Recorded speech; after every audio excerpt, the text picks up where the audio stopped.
இந்த தேர்தலில் நம்ம யாருக்கு ஆதரவு கொடுக்குறோம்? நிறைய பேர் இன்றைக்கி ஒருத்தர் ஃபோன் பண்ணார். அவர் சொன்னார், போன வருஷம் நீங்கள் போன எலெக்ஷனில் நீங்கள் இதுக்கு போட சொன்னீங்க, நோட்டாவுக்கு. எங்கள் வீட்டில் 8 ஓட்டு இருந்து 8 ஓட்டும் நோட்டாவுக்கு போட்டோம் அப்படின்னு சொன்னான். அப்போ தான் எனக்கே தோணுச்சோ, நம்ம சொல்கிறத கேட்டும் நிறைய பேர் போடுறாங்க. ஒரு விழாவுக்கு போயிருந்தோம் ஒரு 6 மாதத்துக்கு முன்னாடி. நான் எதையும் பார்க்கல. அங்கே ஒருத்தர் வந்தார், தாம்பரத்துக்கு போயிருந்தோம். அப்போ அவர் சொன்னார், சார் போன தடவை நீங்கள் நோட்டாவுக்கு ஓட்டு போட சொன்னீங்க, நானும் என் மனைவியும் நோட்டாவுக்கு தான் ஓட்டு போட்டோம்.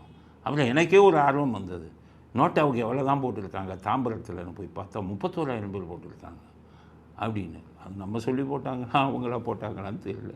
இருந்தாலும் பல பேருக்கு ஆர்வம், நம்ம யாருக்கு கொடுக்குறோம் ஆதரவு, அவங்களுக்கு போடுறோம் அப்படிங்கிற.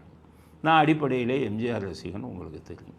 அதிமுகவில் இருந்தாலும் இன்றைக்கி நம்ம ஆதரவு அப்படின்னு நம்ம கொடுக்கணும். எப்படின்னா, விஜய் கட்சி எனக்கு ஆபத்தில் உதவி செஞ்சாங்க, தாவேக்கா. நான் கைதான உடனே யாரையுமே கூப்பிடல. வழக்கறிஞர்கள், விஜய் வழக்கறிஞர்கள் 20 பேர் 30 பேருக்கு மேலே என்னை அப்படியே சுற்றிட்டாங்க.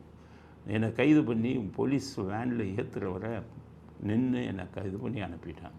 சிறைக்கு பல வழக்கறிஞர்கள் விஜய் அனுப்புனாருன்னு பார்த்தாங்க.